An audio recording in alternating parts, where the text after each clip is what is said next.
Hello everyone, good morning. Economy CSR chapter है जो कि 30% के सिलेबस में बहुत कम कट किया गया है।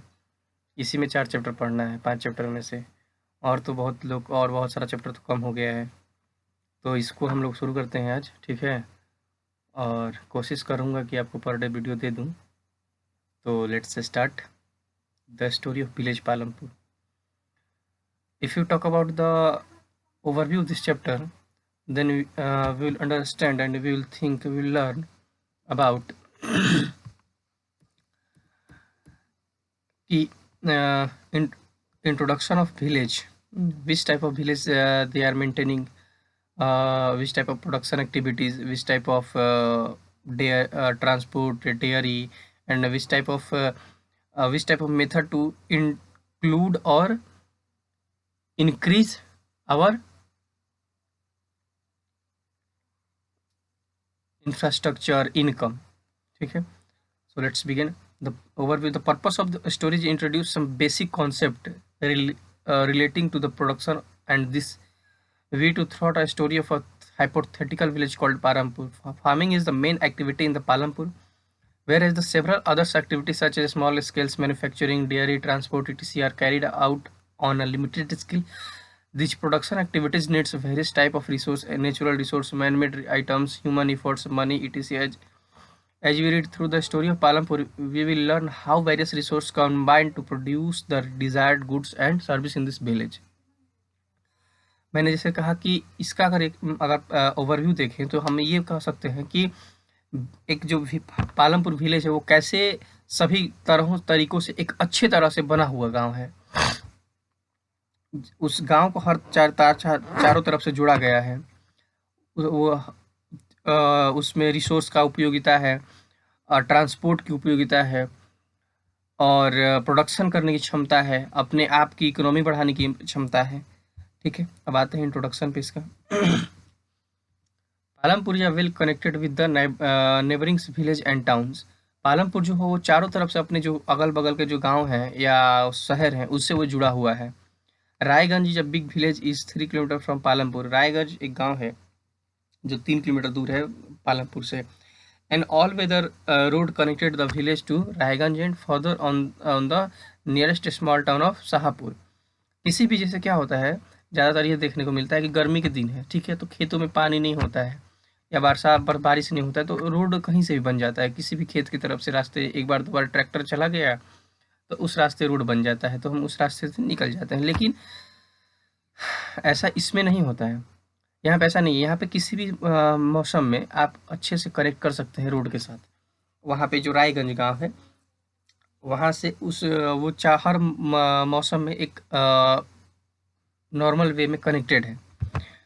मेनी काइंड्स ऑफ और जो उसका सबसे स्मॉल टाउन ऑफ शाहपुर, और जो शाहपुर है वो भी पालमपुर गांव से रोड से फॉर एनी वेदर के लिए कनेक्टेड है।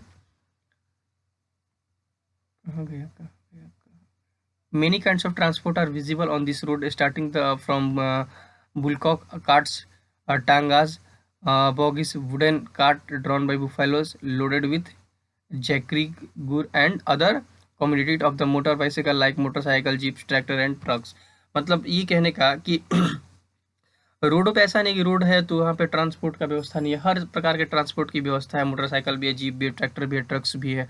और जो हम बैलगाड़ी देखते हैं, फिर टांगा देखते हैं जो घोड़ों से चलता है, या फिर जो बुफैलो या भैंसों से जो चलाया जाता है बैलगाड़ी की तरह ही होता है उसको, वो सब हमें वहाँ पे देखने को मिलता है। हम अपने सामानों को मार्केट पहुँचाने के लिए या अपने खेतों तक पहुँचाने के लिए हम उसका उपयोग करते हैं। The village has about 450 families belonging to several different castes. वहाँ पे उस गांव में 450 ऐसे लोग हैं जो अलग अलग कास्ट से बिलोंग करते हैं। The 80 upper caste family own the majority of land in the village.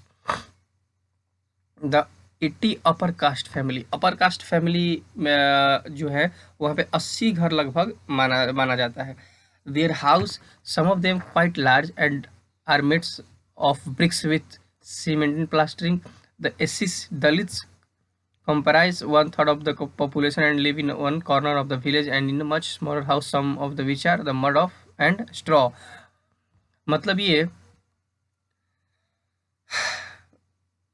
कि वहाँ पे there have some of the them quite large, कुछ ऐसे घर हैं जो बहुत बड़े हैं, और जो कुछ सीमेंटेड हैं या कुछ ईंटों से जो पक्के मकान बने हुए हैं, और कुछ जो एससी से दलित है। कंपेरिजन कंपराइज 1/3 ऑफ द पॉपुलेशन, मतलब जैसे 450 के पूरा व्यक्ति रहते हैं तो उसका 1/3, 450 का 1/3 कितना होगा? उतने लोग वहाँ पे दलित से रहते हैं, और जो साइड गांव के एक कॉर्नर में उनका विलेज है, जो छोटा घर है या मठ है या झुग्गी झुग्गी झोपड़ी हो जिसको हम कह सकते हैं, ठीक है।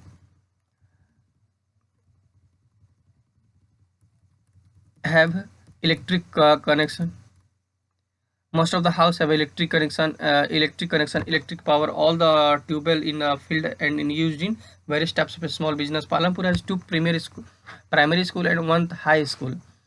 वहाँ पे जो जितने भी घर हैं वो सभी इलेक्ट्रिक कनेक्शन से जुड़ी हुई हैं। Electric power all the tube wells in a field, जो भी इलेक्ट्रिक पावर से वो ट्यूबवेल से उत्पत्ति की जाती हैं। और various type of small businesses, वहाँ पे जो फील्ड है वहाँ पे अलग अलग छोटे छोटे बिजनेस भी किया जाता है। Palampur has 2 primary schools and 1 high schools. वहाँ पे पालमपुर गांव में 2 छोटे विद्यालय हैं, प्राइमरी जिसको बोलते हैं 8 क्लास तक, और एक हाई स्कूल है।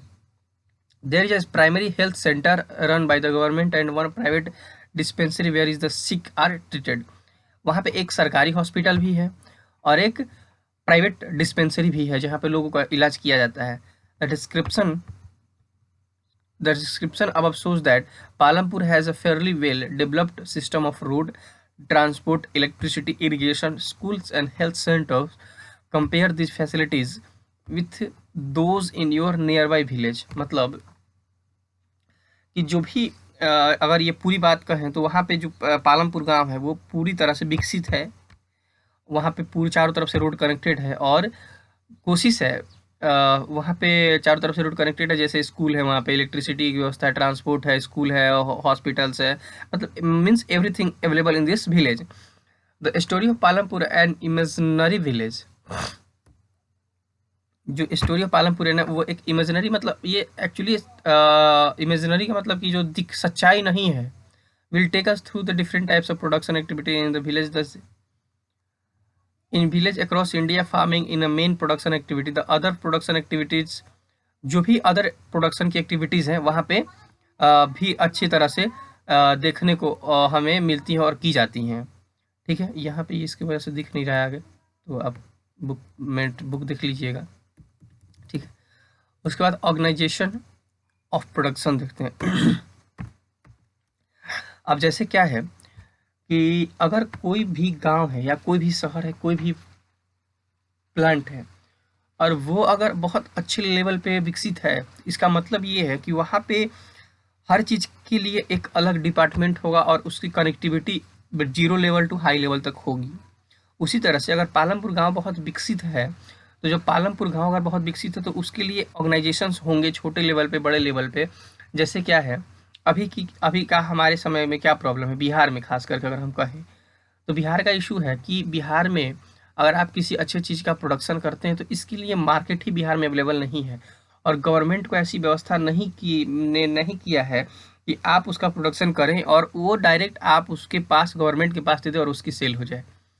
तो ये एक इशू है, उसको शायद अब जब हम इस ऑर्गेनाइजेशन ऑफ प्रोडक्शन कल देखेंगे तो उसमें यही शायद होगा कि कुछ एक प्रॉपर वे में हैंडलिंग करने का व्यवस्था होगा कि इस पूरे क्षेत्र को आप ये ऑफिस हैंडल करेगा, इस क्षेत्र को ये ऑफिस हैंडल करेगा। तो इससे क्या होगा कि हमें अपने प्रोडक्शन को बढ़ाने में भी दिक्कत नहीं होगा, ये सोचना भी नहीं पड़ेगा कि हमारा प्रोडक्शन जाएगा कहाँ, हमारा जो मटेरियल है वो कहाँ जाएगा। इसके लिए गवर्नमेंट जिम्मेवार होगी, वो कहीं भी भेज सकती है और कहीं भी चीज़ वो ज़्यादा जैसे क्या है कि मैं अगर मान लीजिए अपने गांव में रहता तो मुझे क्या पता कि कौन से मार्केट में इसकी वैल्यू है, लेकिन अगर गवर्नमेंट है वो चारों तरफ से जुड़ी हुई है तो उसको पता है कि इस मटेरियल का कौन से मार्केट में अवेलेबिलिटी है और क्या रेट है। इससे बिचौलियों का भी फायदा होगा, सॉरी बचाव होगा।